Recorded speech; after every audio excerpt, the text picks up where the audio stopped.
Haleluya. Shalom saudara yang dikasih dalam Tuhan.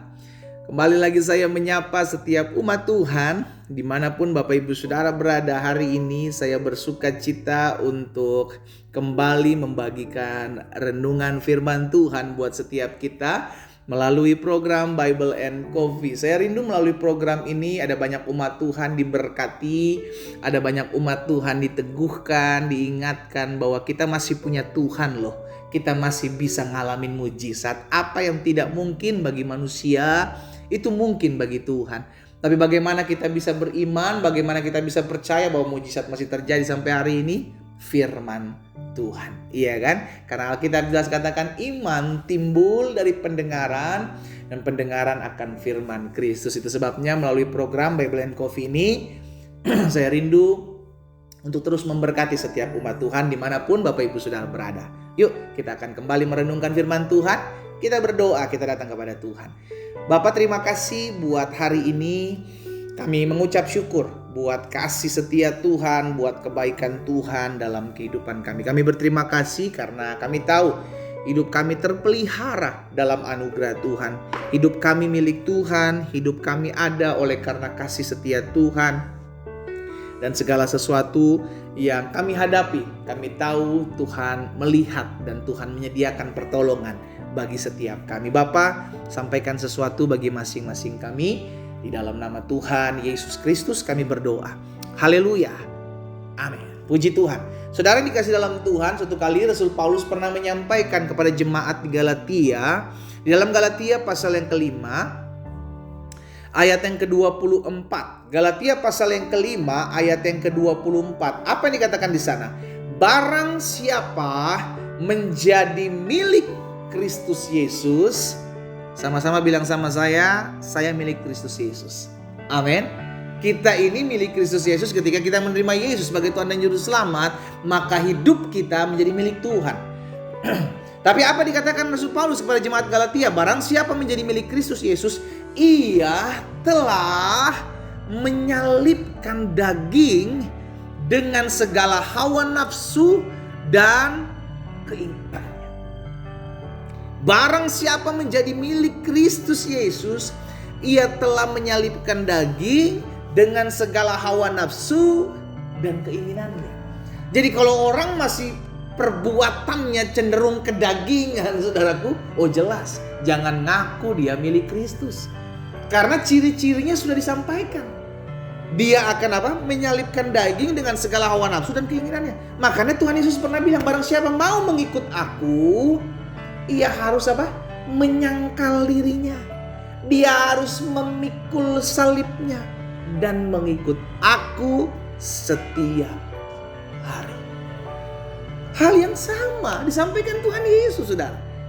Berarti benar setiap kita yang mengaku menjadi milik kepunyaan Kristus Yesus, maka kita harus menyalibkan daging dengan segala hawa nafsu dan segala keinginannya. Apa sih perbuatan daging itu? Nah, Rasul Paulus juga sampaikan dalam Galatia 5 ayat 19 sampai 21. Apa disampaikan di sana?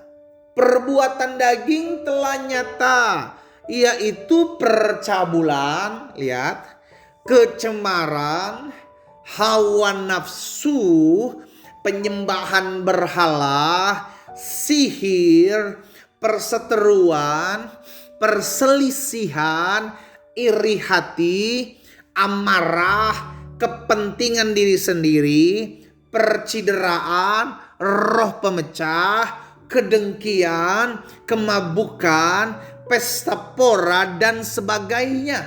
Terhadap semuanya itu kuperingatkan kamu seperti yang telah kubuat dahulu. Barang siapa melakukan hal-hal yang demikian, ia tidak akan mendapat bagian dalam kerajaan Allah. Ini yang dia juga sampaikan, Rasul Paulus sampaikan. Jadi orang yang ngaku milik Kristus Yesus harusnya tidak ada lagi melakukan perbuatan Galatia 5 ayat 19 sampai 21. Yuk kita sama-sama lihat. Yuk sama-sama kita cek diri kita. Masihkah ada di antara kita melakukan salah satu dari apa yang dikatakan Rasul Paulus? kepada jemaat di Galatia. Pasal 5 ayat 19 dan 21. Percabulan, kecemaran, hawa nafsu, penyembahan berhala, sihir, perseteruan, perselisihan, ya kan? Sampai berseteru pun itu perbuatan daging, hawa nafsu. Berselisih itu buatan daging, hawa nafsu. Iya kan? Akhirnya kita bisa lihat saudara dikasih dalam Tuhan, iri hati, marah, kepentingan diri sendiri, egois gitu kan, percideraan gitu kan, roh pemecah, ngajakin ribut si A, ngajakin ribut si B, adu domba si C dengan si D. Wah, itu roh pemecah.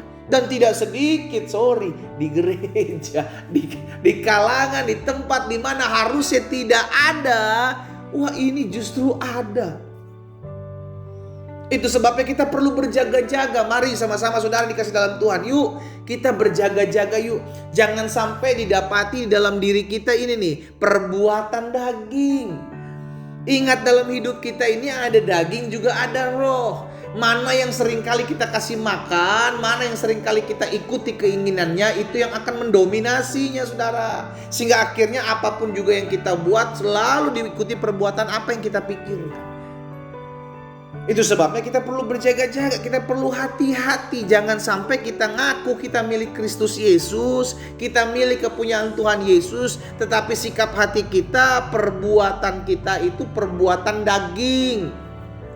Karena keinginan daging seringkali bertentangan dengan keinginan. Yang sering terjadi apa? Sederhana, perselisihan. Kita pikir wah perselisihan mah gak terlalu gimana gitu kan, perseteruan gitu ya, selisih-selisih paham, perseteruan nggak terlalu bagaimana. Tapi ini perbuatan daging. Alkitab katakan saudaraku, perbuatan daging. Iya kan? Selama orang berselisih, selama orang suka berseteru, Alkitab jelas katakan dia belum dewasa. Dia masih anak-anak. Dan dia belum bertumbuh dewasa. Kenapa ada orang berselisih, berseteru? Kenapa? Karena masih egonya tinggi. Kepentingan diri sendirinya masih tinggi. Iya kan? Berjaga, jagalah, berhati-hatilah. Kita minta sama Roh Kudus terus penuhi hati kita setiap hari.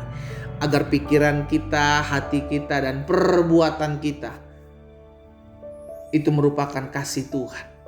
Yang membuat kita mengerti bahwa kita tidak lagi mengingini keinginan-keinginan daging. Meresponi, membuahi apa yang menjadi keinginan-keinginan daging. Saya percaya setiap kita masih berjuang betul. Tapi kalau kita sadar, kita langsung buru-buru bertobat dong.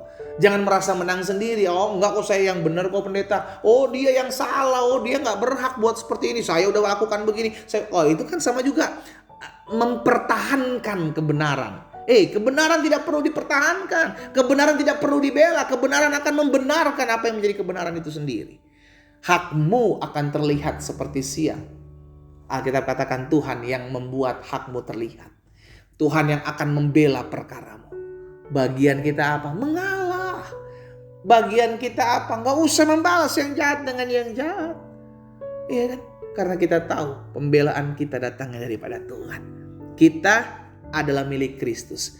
Dan sebagai orang yang mengaku milik Kristus, seharusnya tidak ada lagi keinginan-keinginan daging. Telah menyalibkan daging dengan segala hawa nafsu dan segala keinginannya. Kita berdoa. Bapa, dalam nama Yesus, hari ini kami dibekali oleh satu kebenaran firman Tuhan. Kami tahu tidak mudah menyalibkan daging, tapi kami percaya Roh Kudus berikan kami kekuatan. Roh Kudus mampukan kami. Biarlah hari-hari hidup kami senantiasa mempermuliakan nama Tuhan. Apa yang Tuhan taruh dalam hati hamba sudah hamba sampaikan. Hamba berdoa sehingga firman termaterai dalam hati kami.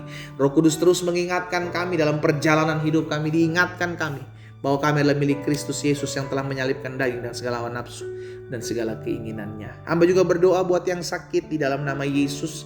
Tuhan jamah, Tuhan pulihkan, disembuhkan mereka di ranjang-ranjang orang sakit. Bahkan setiap mereka yang memerlukan pertolongan datang daripada Tuhan tersedia. Di dalam nama Yesus kami berdoa. Haleluya. Amin.